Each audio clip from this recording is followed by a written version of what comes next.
This is Brad Harker, creator of SalesFounders, and I'm an outlier.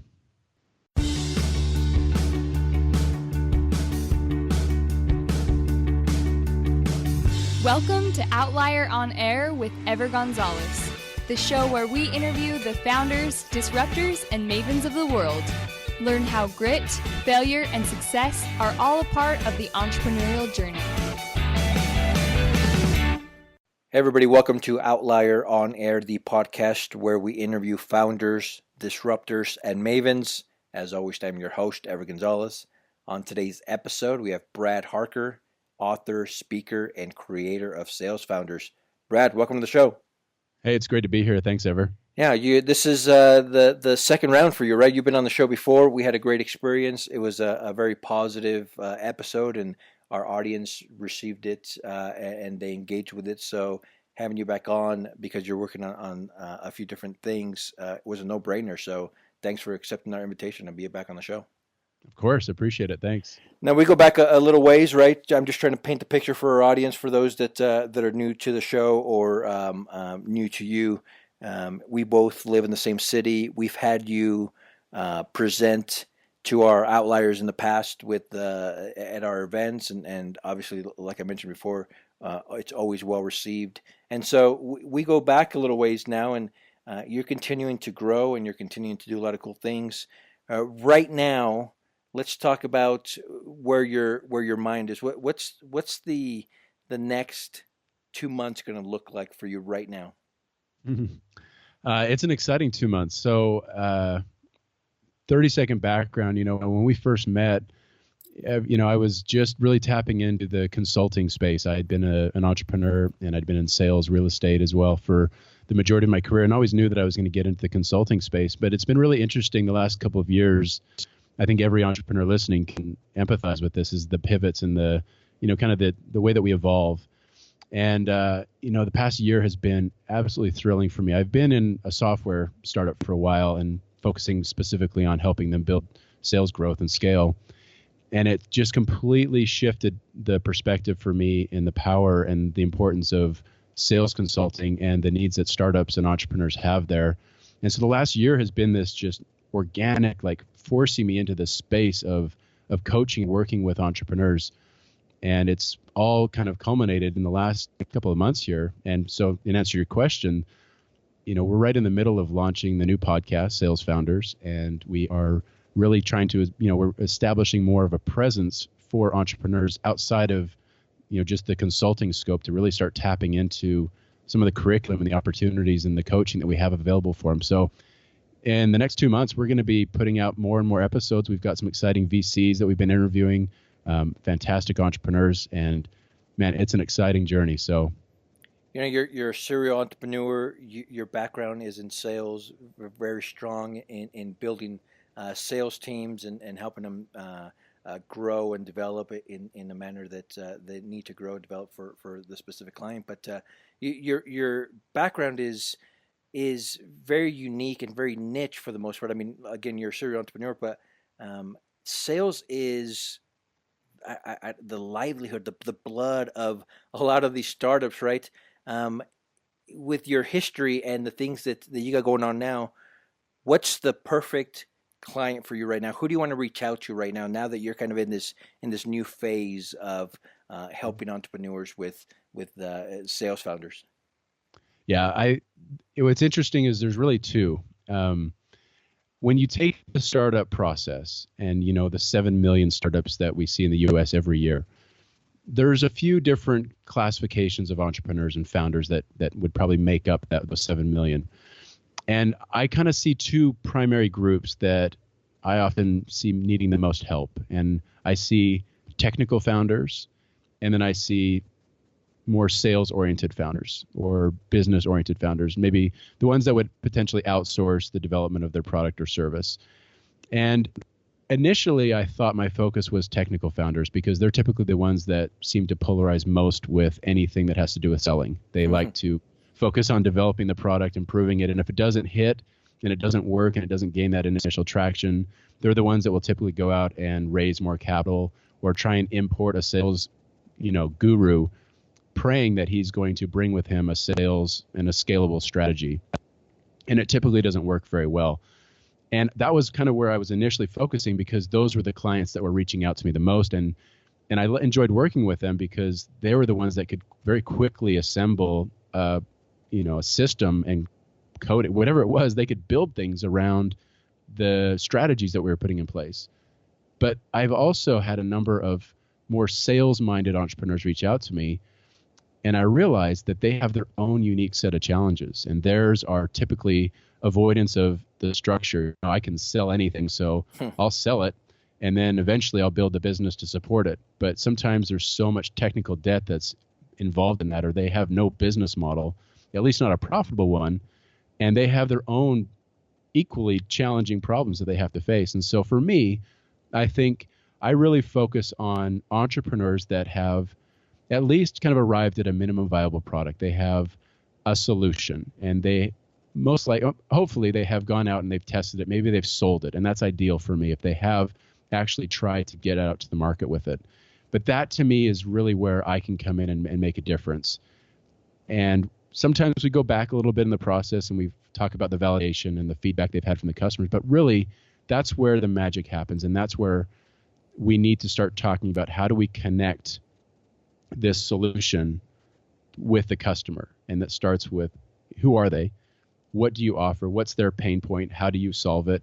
And what's the messaging that's going to connect the two together organically in a way that the customer is going to just immediately have that aha moment and recognize the value. So that's typically where we start, is mapping that out. And then we just need to define the sales process. So longer answer than I think you asked for, but I think it's really focusing on those types of entrepreneurs in that stage is probably more specifically where I feel like I can create the most value. No doubt. And I think I read in the research that we've done, and just by knowing you've done something like you've sold over $500 million in products and services, right? And right now you mentioned that you're helping a startup with their sales team, and we know them here in town. They're a global brand, and they're continuing to grow and grow and grow. Now that you're kind of switching and kind of not really pivoting, but just focusing more on SalesFounders, right? We have a lot of entrepreneurs that are great at what they do, whether it's marketing or sales or whatever it is on the technical side, and they're good at helping other people figure out how to do the best at whatever their skill set is. So now that you are the best at selling, right? That's your background. That's what you're strong in. And now that you have to focus on your own products and services, is that hard for you to do, to be able to kind of switch it to helping yourself as opposed to helping a client? Yeah, it's such a funny question. I've always said, one dynamic of me throughout my career is I really enjoy solving problems, and I enjoy helping people with those problems. And I seem to be always finding myself in a situation where I was giving people some guidance long before sometimes I was even qualified to give guidance, but just that's probably a theme for a lot of my life. And I often call myself a hypocrite, because it was so easy I found it to be so easy for me to help other people solve problems and find success. And it was so elusive for me. It was so hard for me to do the same thing. And so I'll be sitting there and I'll be working with an entrepreneur, and we'll come up with some strategies that have amazing traction, and they see some fantastic results right out of the gate. But yet when I do it for myself, it's so funny. It's the same concept. It's really drawing on similar principles, but it's so much harder sometimes when we have to do things for ourselves. So it is a challenge. But the nice thing is, everything I do, whether it be for, Printerlogic is the organization that you're referring to, and specifically what I'm doing there in that organization today, is so aligned with what I do for myself and my clients. I've never really been in an environment where you can have some professional entrepreneurship experience like that, and then also be developing the curriculum and the case and the examples for your own stuff. So it's become a lot easier, but my gosh, that's definitely one of the challenges that I face. So no doubt that, I know in my case for sure, and I'm sure a lot of us listening, I think we kind of fall in that same camp where we struggle a little bit to helping ourselves. So specifically though, what did you do to kind of switch the focus and Because right now you're definitely startup mode, right? You're trying to continue to grow the podcast and the consulting and basically the brand. So you're in the trenches right now. What are you doing right now to make an effort to grow and do the things that you tell your clients to do on a regular basis? I think a big part of the difference this time for me, I feel like when I look back on a lot of the startups that I've been a part of and the initiatives, we'll call them, or companies, so many times I felt like I was trying to force it to happen. I was trying to make a market. And early in my career, I was that sales guy, and I just figured, oh, I can do it. If he can do it, I can do it. Mm-hmm. And I would often find myself unfulfilled in that particular endeavor a year or two later, and not really caring about the business anymore, realizing that I'm not happy. This isn't what I thought it was going to be. And so I've always felt like I was really pushing against the stream, the flow. This time, though, what's interesting about SalesFounders in the last couple of years is it's different. And I feel like I'm being pulled into a market finally, pulled into an opportunity that I didn't really anticipate. In fact, you know this, 2 years ago, conversations that we'd have, I was really trying to avoid being just another sales consultant. And I distinctly remember those conversations and really trying to find this thing about influence. But what's interesting is when the moment that started to resonate with entrepreneurs, it was different. It was as though they pulled me in. I wasn't marketing. I've really not done any marketing at all. And I have completely filled my available calendar with consulting opportunities and with clients to work with. And I'd never really experienced that before. So part of that, I think, is when you truly resonate and connect with your audience, where you can deliver that kind of value. That was something I hadn't experienced before, but it's something that I often saw in the organizations that I consulted with. And I think it's really a key ingredient of any successful enterprise is our correlation, our connection with the customer. Because when that's there, it's so much easier to get that validation, do that primary research, to iterate and kind of pivot around some known demand. And that's probably the difference. What I'm doing now is I'm trying to focus on where there is that organic pull into a market and there's an existing demand. And my gosh, it is so much easier to create traction around a demand. And frankly, I didn't really ever have that prior in my career. Yeah, like you mentioned, like because we've known each other and we've worked together in the past, I can definitely see a change. I mean, it was always positive, right? It was always great, but there seems to be a lot more traction, like you mentioned. So with that being said, and the organization that you're working for now, right? We talked about the upcoming months, what that was going to look like, but then let's talk in a year from now when we have you back on the show. What are we going to be talking about? What is that going to look like for you in your own personal life right now, or in a year from now? Yeah. And again, when we talk about alignment of principles, and even just speaking to the sales conversation we had 2 years ago, nothing really changed, to your point. It was just the concepts of influence and the way that we communicate and interact has always been a passion of mine. But me selling personally, or an organization's, connecting with an audience, and my strategy over the next year are all based on the same principle, and that's influence. And that is my ability to find my audience, connect with them, and then build value with them. And I think a hallmark for me, and one of the principles that I really focus on is, income or growth follows value. And so for me, the next year, what I'm excited about is the podcast and building curriculum. It's trying to take what I would do in a 20 or 30 hour coaching relationship with a client that helps them get from that seed stage to actually generating demos and accounts with a customer, and launching a marketing initiative and seeing it gain traction, and then scaling that sales activity. That can take 5 hours, that can take 100 hours, that can take a whole year. So for me, what I'm doing is I'm now trying to convert a lot of that into actionable content that an entrepreneur can purchase virtually and tap into that without needing to necessarily hire me as a consultant.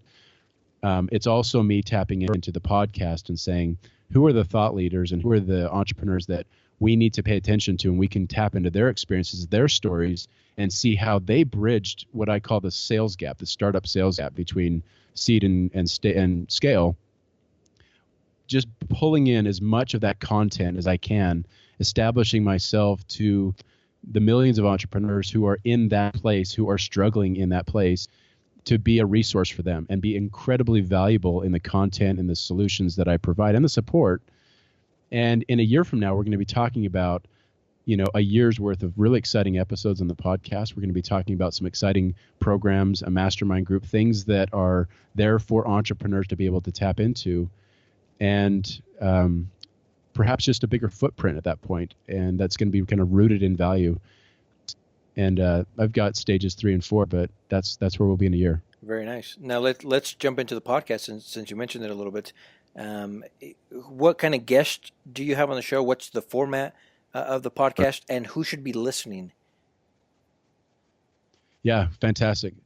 I would say, so I did a podcast last year. It was called Influence with Brad Harker, and this is for anybody listening that wants to do a podcast. Consider my my follies as education here. What I did wrong with that podcast is I didn't define my audience. And again, it's no different than a common pitfall of entrepreneurs when they go to market with a product or solution, is they don't know who their customer is. And so I was interviewing fantastic guests, but I was doing a disservice to anybody listening because there really wasn't a follow through. There wasn't anything to do with it. And it could be for anybody, but it wasn't specific enough. So therefore it lacked the real hit, the pull, the value that one person could gain. And so there's absolutely riches and niches, as they say. The more specific you can get, the more powerful you can become. And so for me, my focus, my format is for any entrepreneur that has their focus is on selling. They're at that point where they're saying, I realize that my startup is not going to survive without sales traction. It is essential to every startup. And I'm appealing to entrepreneurs who are avoiding that, and I'm saying, embrace it earlier. And I'm appealing to entrepreneurs that have sales, and I'm saying, let's make it more efficient. And so my focus with the podcast is a mix of 3 guests, VCs and angel investors that have successful investments or a criteria that's allowed them to become very successful. For example, I had Paul Ahlstrom, author of Nail It, Then Scale It, and Alta Ventures is his VC firm. I mean, he's raised $1 billion and he's had invested personally in 125 startups. He was a fantastic guest. I mean, last night alone, I think he had, his episode hit YouTube and just blew up on YouTube in a few hours. There were 600 downloads in about 3 hours. Nice. And so, and that's, I know it's peanuts to some podcasters out there, but a week into the show, it was just really cool to see that message hit. And so I've never seen a more action-packed episode, and it was just kind of laid out the 3 biggest things that will kill your startup. Had John Richards from Startup Ignition, and then I tapped into Jeremiah Jones to Acuity, and he was an entrepreneur, a CTO, a very technical founder, and he has his own companies, which we talked about, but he also consults entrepreneurs on the technical side. And so the format, though, with them is we just really get into the nitty-gritty of that stage of growth from MVP to sales traction. And what are the pitfalls, what are the blind spots, and what are the strategies that the listeners can put in place to bridge that gap. And we'll do a weekly show, and that's the focus, is I want people to leave on fire and saying, I can do that in my business tomorrow, and I'm going to go put that in place, or I'm going to call that guy, and I'm going to tap into that. That's a great idea, and that can make a difference. And so it's going to be very content training based, almost like you're in a coaching session with a VC or with a thought leader. Yeah, I was going to ask, I offline, I think it was, you mentioned that one of your listeners kind of reached out to you and said that they listen because they feel like they're getting free consulting from the show, right? I mean, that's huge. You're bringing value to your listeners. Yeah. There's so many podcasts out there, and it's especially in certain niches and spaces. And so for me, and podcasting, that it is a lot of work. I mean, the amount of time we put into a single episode. And so I wanted to make sure that my hallmark is I'll do the best I can with the content, with the guests and everything, but I just don't want any episode to leave anybody wanting for more information. And so I'm going to overdo it with the value because I know that's what we're struggling. And if I can get 30 to 40 minutes of your time, I want to make sure that it's worth 3 to 4 hours of consulting with me. So are you in this for the long haul when it comes to podcasting? Yeah, so I did 24 episodes with my first podcast, and I just kind of got to a point where I said, this really isn't going anywhere. It's not taking off. It's not gaining the traction. And I took a step back and I said a number of things, obviously. And I realized that this podcast is a long haul for me, and I have a different motivation. I'm not going for sponsors, and I'm not going for downloads. I'm going for content, and I'm going for, green, evergreen value, stuff that people can download and use 5 or 10 years from now. And so for me, this is an opportunity to really build it's like an engine, it's gaining momentum. And so it's definitely the long haul. I understand what I've got myself into the second time, and I'm not going anywhere. Yeah, I can, just by the conversations that we've had, I can see that you see it's a clear picture now, right? Where before you and I were trying to figure it out and kind of, define it and stuff. And we did a little bit, but it was still a little bit, I don't know, a little bit out there maybe. With this, there's a clear picture and a clear goal, and you're certainly well on your way. So congratulations on that. Yeah. And I could probably look at it and say, I kind of failed on that one, but it's like everything in entrepreneurship. You've got to try things, and you've got to be willing to risk it, and even maybe get some egg on your face. But the validation and the learning that came from that experience, A, had a podcast, B, the power and the reach of a podcast, and C, the people that you can meet through podcasting. All of a sudden you have the ability to call, an industry expert, an author that you have no business picking up the phone and calling.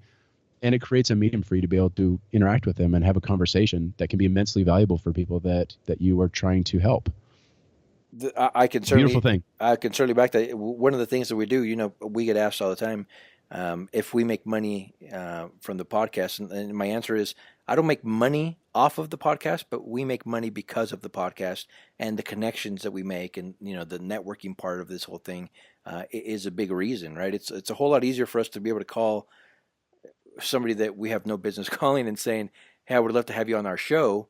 They're going to take our call, as opposed to, hey, listen to my pitch to sell you something or whatever. So it goes a long way. And so absolutely, I completely agree with you. Well, I'll give you a good example. My podcast last year, I had a guest that was referred to me, and that guest was on the show, and that guest suggested another guest, and I had that guest on the show, and I've kept in touch with that guy for a year. And last week we collaborated on an article for entrepreneur.com, and that came out last week. But that was a direct result of the podcast, and people and seriously 3 layers deep of connections. And that's an opportunity that I don't know that I could have ever had without that kind of networking. So whatever your lead source, whatever it is that you're networking in, podcasting should be on your list as a great way to start. So absolutely. Well, good. Listen, no doubt that we're fans of the things that you're doing. I think we've had you out to like 3 of our events. We invite you to come and speak and present to our group of outliers, and you have always agreed, and you've always done a great job. And no doubt that we're going to continue to invite you out for more. But one of the things that I like, and why I keep inviting you back, is because obviously you know what you're doing, you know what you're talking about, and you present well. And even though I'm in, my background is in logistics and sales, right? I've been in sales for 15 to almost 20 years. The things that I learned from you, even at this level, not only is it stuff that I should have known, or things that I've known just wasn't really applying. You explain things in a simple way, and some complicated techniques and philosophies and theories, and it just makes sense, and it's something that I don't know, something that can help a lot of entrepreneurs. One of the presentations that you gave recently was this 3 sales sins of startups, some that I listened to again recently. It was a great presentation here in Southern Utah. Do you mind if we kind of go through it real quick? I'd love to. Yeah, let's dive into it. Then 3 sales. And I appreciate the compliments, by the way. That was very kind of you to say. Well, listen, if it was BS, we wouldn't invite you back for sure. But there's value there, so I appreciate it. Now, when it comes to startups, right, there's a lot of our listeners that are startup founders or working with startups or on startups, um, and we all need sales for the most part. So let's talk about the three sales sins. Yeah, and what's interesting is in the article I was just mentioning, we actually added a fourth one, and I think as we talk about it, I think for me it all starts with the idea of salesmanship at the core, right? And I don't know, honestly, I can't remember the order of the three, but I do remember the order of the four. So maybe I might throw you off gear here a little bit, but No, that's fine. either way, I think in both cases it starts with salesmanship, and I think so many of us have this toxic reaction to selling. And when you really consider what selling is, I think that's probably one of the great things in my experiences, whether I've sold, $1,000 alarm system, a $10 million piece of real estate, or a company or hotel, whatever it was, the core principles of that exchange are no different. Selling is really simply just an exchange between two people, and that can be you and yourself, right? And when you look at that, the exchange that occurs, selling becomes a much broader thing. And what really matters is not the product or solution that you sell, it's the value that's being exchanged. And so as you look at your customer and you feel like, why is this not getting hold? I mean, everybody said they were going to love this idea and it's just not hitting, it's not catching. And I'm done. I hate selling, and that's why. And you just take a step back and say, okay, hold on a second. What do I do that creates value? What is valuable? And as I look at this particular customer, what's the value that's being exchanged? Because if there's not an exchange, well, the value clearly isn't greater than the cost of what you're asking for in return. And when you break it down and look at it in that simple way, everything you do all day long is some form or another of selling. The ideas you share, the opinions, the conversations and dialogues you have with yourself in the mirror, and the interviews and the products you actually do sell, it's all the same. And if you can focus on the value that you exchange, the value that you offer, it really makes it more approachable and much less daunting to understand when it doesn't work out. It's not because you don't have the right personality or you're not built to sell. It's because the value wasn't being communicated. And I think looking at it that way allows a lot of tech entrepreneurs and non-sales people to say, you know what? I don't have to be somebody else. I can be me. I can be excited about my product, and I can really focus on finding out what the customer needs and how my solution creates value for them and facilitate an exchange. So embrace salesmanship. It's in everything we do, and don't try and avoid it. Just be you, do it your way, but focus on the value you create, not the tactics that you use. Right. That makes sense. You're spot on, but yet we forget, right? Just like I mentioned earlier, we know these things. We should know these things. Why is it so hard for us to apply them? Yeah, it's true. It's because we get lost in the moment and we think that I've got to be eloquent and I've got to be witty and I've got to be persuasive and even manipulative to get the customer to say yes. But you don't. I mean, think about the times that you've enjoyed buying something. It wasn't persuasive. It wasn't manipulative. It was just clearly there was a dynamic. I need that. I'm in rapport with this person. I like what they're saying. And I enjoyed being sold because I needed what they had. And that's what's important. And so do the work on the front end to connect with the right people and find people that need your solution. And it makes it a much less painful experience to start selling. Very nice. Okay, what was the next one? Well, we kind of talked about value. I think that the next one where I see a lot of entrepreneurs really miss the mark is in the connection they have with the customer. I think you see so many entrepreneurs that they get lost in the product or the solution that they're creating. For example, the epiphany typically comes as a result of an empathetic approach to a customer or to a need. Like, I'm feeling this pain and I've got a solution for it. I have the aha moment, and let's get out there and let's build a business. And then the business comes along. Perhaps you raise capital, perhaps bring investors in. And whatever the case is, you start to lose touch with the solution and the value, that empathy that you had with your audience. And it becomes distracting. And so we get out there and we try and build a business. We try and appease our investors, or we try and perfect the product or solution. And then you go to market and you realize that you've lost that connection, that something happened and it's just not there anymore. And we lose touch with the customers. And so I always say innovate empathetically, innovate with the needs of the customer in mind, and never lose touch with the customer.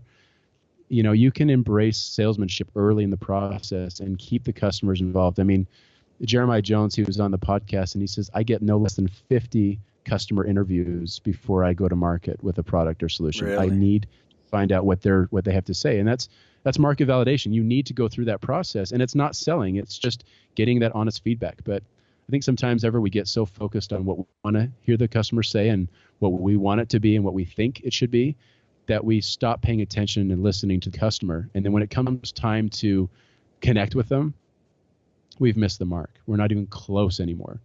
We were focusing on what the investors wanted or what, a particular product needed to do, that feature that you thought was going to make it sell, and realized that it didn't. It's funny.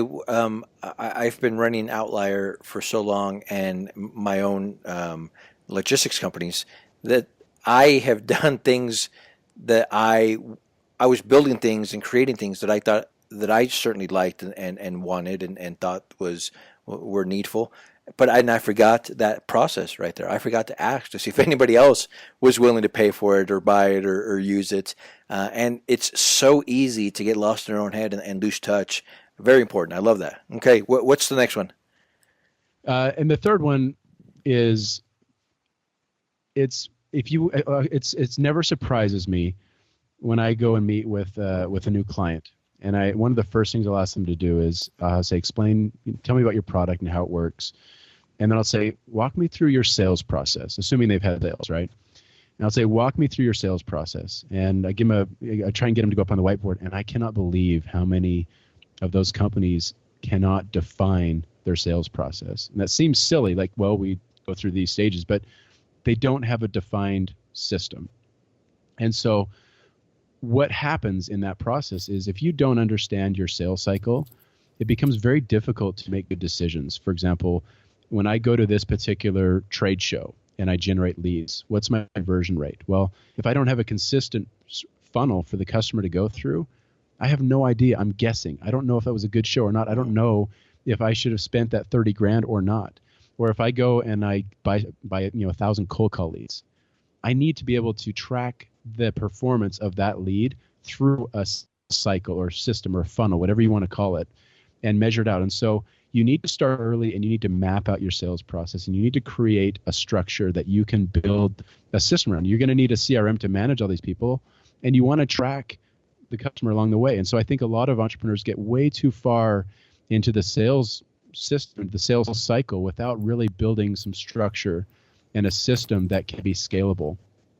And, this is one of the big things when we don't think about selling. We bring in somebody and sell it now, I'll build it later. But, the company that you mentioned earlier, Printer Logic, I think one of the most impressive things about that organization, Ryan Weedig, the CEO, he was like relentless about building a system, a defined system, customer flow, the consultative process that the customers would go through.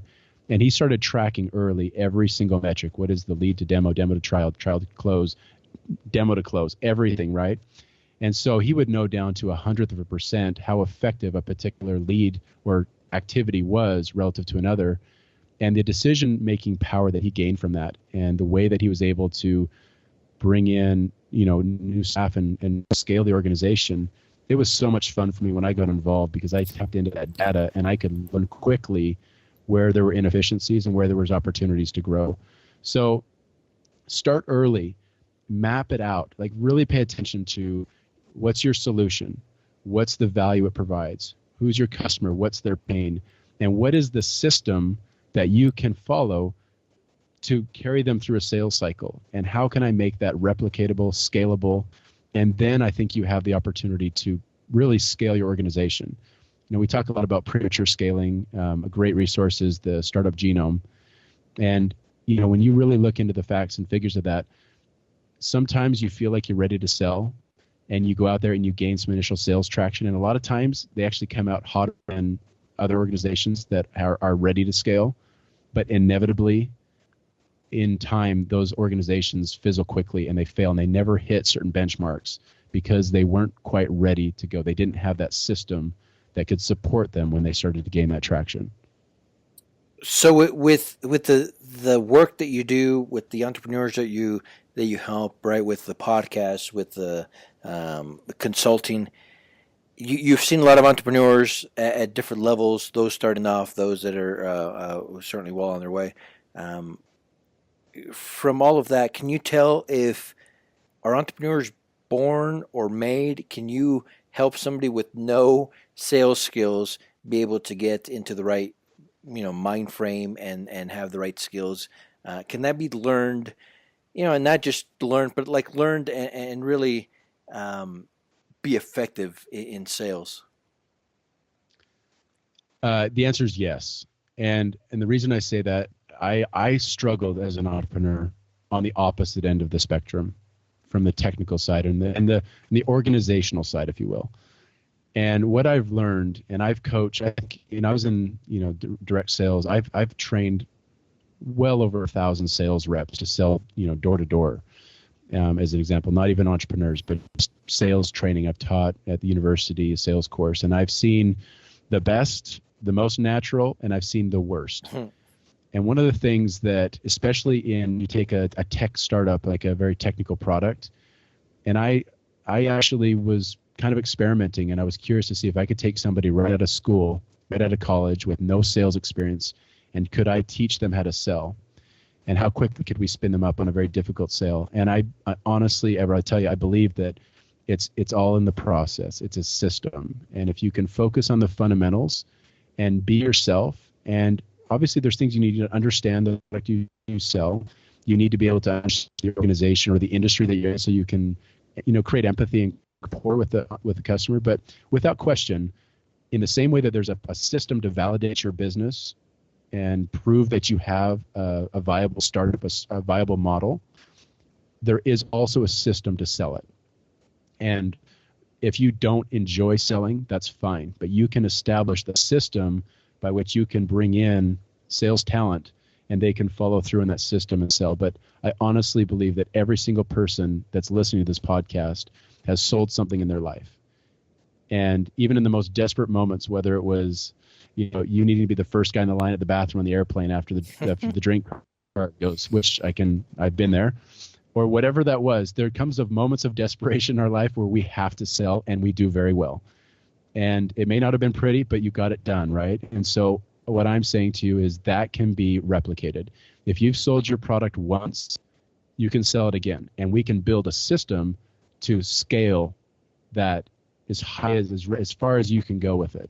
But yes, it can be brought down to a science, if you will. Okay, that was going to be my next question, right? So is it an art or a science, or a little bit of both? It's a little bit of both, and I think one common misunderstanding is that I need to become something that I'm not to become a salesman or to be able to be a sales entrepreneur. And that's the biggest mistake, first of all, is be genuine, be authentic, be you, because it's not about you. It's going to be the product or solution that you offer, and it's going to be the rapport that's generated from authenticity, not from you being fake, right? And so it is an art, but part of that is it's your art. It's you being authentic and genuine, not being a robot and a systematic robot. Like the people just feel authenticity, and it hits us in the face. We can see it. And the moment we know somebody's not real and they're not being honest with us or upfront with us, we feel it repels us, and it kills any rapport that might have existed. So the art is learn how to amplify who you are and what you offer and the value that it creates, and being confident in that and confident in you. And that right there, that's the art. That's the hard part, is getting outside of our insecurities and just be willing to be genuine and authentic. The way that it happens and the mechanics of the exchange itself, that's the science. What scares you right now? That's a good question.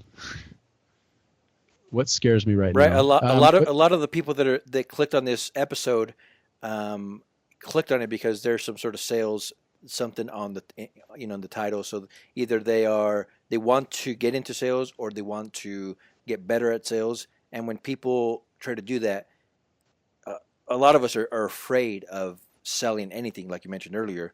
So you, being the professional that you are and comfortable with this, right? I'm assuming that your answer is not going to be selling, but what does scare you?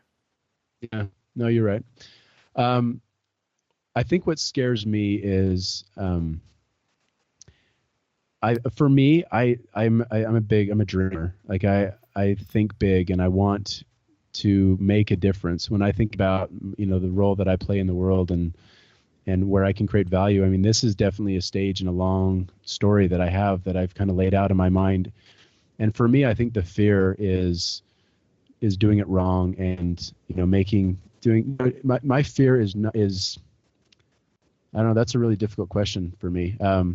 I think there's definitely fears of insecurity. I've failed before, and you don't want to get out there and have something go wrong. I don't want to go down a path and have it be wrong. I want to find that place where I can truly enjoy what I do and create value. And I fear sometimes I want something that isn't what I should want, and it's not the right thing for me. So it's being willing to be patient and taking the time to let it evolve and be what it needs to be, where it can be truly valuable. And I just don't want to find myself 5 or 10 years from now and regretting that I went after something because of a motivation that really wasn't a long-standing, sustainable motivation. So my fear, I think, is losing time and traction when I could have been creating more value. That's a great answer. Legit. I mean, that is for sure. I mean, I think most of us struggle with that. So, thanks for being open and honest with that answer. We get a lot of different answers to that question, but this was good. I appreciate it. Now, go ahead. No, I was just going to say, I mean, we all have insecurities, right? I mean, we've screwed up before. We all have those inner demons that hold us back, and all we can do is we can realize that they're figments of our imagination, the things that we're scared of, whether that be confrontation, whether that be rejection, or whether that be just straight up failing, like losing a ton of money and having a deal just go upside down. But at the end of the day, it's all perspective. It's what you choose to believe. And honestly, I believe strongly there is no failure. There's feedback and it's learning. And so it's just challenge your fears and just work through them. It's hard, but when you get through them, you realize they really weren't anything but your imagination. I love it. Thanks. Now, last real question.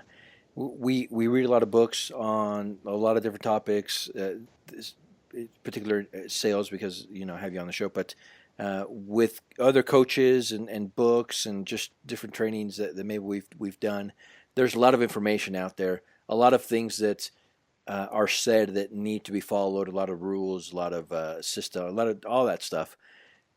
In your opinion, whether it's entrepreneurship or in sales in general, what rules should we be breaking right now? What rules should we be breaking? Right, we hear a lot of whatever. You need to be doing this in order to be successful. You need to be doing, like, really? And I don't know what your answer is going to be, but I'm assuming that there are some things that you've read or heard or a lot of people talk about that this needs to be done in order to get to the next level or in order to win or whatever. Is there anything that you have heard, seen, experienced that would tell us to kind of stay away from, right? What should we do that's different? Yeah, what comes to my mind, I think, is there's two. Number one is challenge conformity. I mean, you're told to, I dropped out of college and I went back and I finished. So I dropped out because I wanted to run a business, and I went back to finish because I wanted to finish what I started. I'd like to get a PhD in my life, but I don't want to do it because I think it's going to qualify me for something. And so I guess what I'm saying is, first is challenge conformity. Challenge what you're told to do because it's safe and because it's predictable and because it's going to be the safe bet. And step outside. If in your gut you know that you're supposed to do something and you feel it and you can't sleep at night and it's that visceral reaction in your heart, it's time to go, just do it. And if it defies all rationale and logic, but you have to do it, do it. And don't worry about what people are going to say and what people might think. People may hate you for what you do, but that's usually evidence that you are on the right track, because people are afraid of those that put themselves out there and challenge conformity and realize what's possible. So you can't be successful by being the same as everybody else. You've got to be you, and you've got to be genuine and authentic, and then you've got to have the fight to go after it. So for me, that's the first one. The second one is, I believe that I can maintain my moral compass, and I believe that I can play an authentic game, and I can succeed. And I know that there's a lot of people that take shortcuts. I know there's a lot of people that focus on all the marketing and all the stuff to build the presence. And when people get into it, they realize that, wow, that's what I thought it was. I was kind of expecting a bit more substance when I was seeing all the marketing effort there. And I can't do that ever. I've been a lot longer to progress because I want to be real and authentic. Anyway, I want to have substance when I get there. I don't want to find myself in a consulting relationship where I don't know what I'm talking about. That's happened in real estate before, and it was one of the worst experiences of my life. And so I believe that if I focus on value and content and just generating great stuff, even though it may be a longer road and I'm not going to shortchange people in the value that I create, I'm going to win in the long run. And sometimes it's a hard one because you see people get ahead really quickly, but I can't do that. I would rather have it take a little bit longer, but have a much better and a more satisfied customer or client on the back end. Good stuff. That tough to do, but very important, right? In the long run, So, you're saying you're going to be in a much better place. So, good stuff. I appreciate it. Last question. Really, I'm not really a question, but give us an elevator pitch as to why our audience should, listen to the podcast, Sales Founders, or kind of hire you or work with you because they need help in sales. So, as we kind of sign off, give us that elevator pitch. Okay. Gladly. Thank you. I think, in the U.S., there's 7 million startups every year. And I think everybody listening has been in that moment where you had an epiphany. But when it comes down to it, there's what I call the sales gap, the startup sales gap. And that's this stage between that concept where you have that product in place and the scale and the sales growth that you want. That gap is where the majority of startups fail. We talk about premature scaling. We talk about running out of capital. That's where it happens. And it is directly caused by a breakdown in our ability to connect with a customer, whether it be, the product, the solution, whatever it was, our disconnect with the customer is the root cause of those failures. And so SalesFounders is the bridge to that gap. Our solution, what we do is we want to empower entrepreneurs with strategies that can help them bridge that gap and generate scalable revenue. And scalable revenue in terms of making sure that your business is in place to scale with the growth that you create. And so everything we do at SalesFounders is designed to help entrepreneurs walk through a sequential, systematic step of things that they can do to properly scale and grow their organizations. And the best way we can do that is by providing those strategies and by providing the expertise. I mean, mentorship and coaching and training is an integral part of every entrepreneur's story. And so I want to create that thought leadership and assemble those leaders in the podcast to continually provide the tools that can help you sharpen that and improve that process and make it more efficient. So we're here to help entrepreneurs that are ready for sales growth and perhaps are struggling to find it. Nicely done. Now, where can we find you online? Best place to start is salesfounders.com. And I'm on most social media channels. But if you start at salesfounders.com, you can find the podcast and you can connect with us and you can see some of the content that we have. And then, of course, follow us on social. We've got ways to subscribe to the pod or the newsletter so that you can stay up to date on the podcast. But I think salesfounders.com is probably the best place to start. Perfect. So Outliers, you can go to outliermagazine.co. That's outliermagazine.co. First of all, subscribe to our podcast, rate, review it, share with your friends. But more importantly, there you're going to be able to find Brad's links to the website, to his podcast, to social media links. Connect with him. He obviously is the real deal, and he knows what he's talking about. He will help. So anyway, reach out to him, say hello, sign up for his newsletter and his podcast. Brad, this has been amazing, man. We really appreciate you taking the time to talk to us, for your words of wisdom, for this kind of little training, basically, really, on sales that we received during this episode. So I really appreciate you taking the time to be with us again, and no doubt that we're going to continue to keep in touch and follow your growth. Well, Ever, I appreciate it. It's been fun to interact with you, and you do so much for the entrepreneurs in the community, and your show is fantastic. So I really appreciate kind words, appreciate having me on the show, and love what you're doing as well. So thank you. I love it. Thank you so much. Outliers, we'll talk to you tomorrow.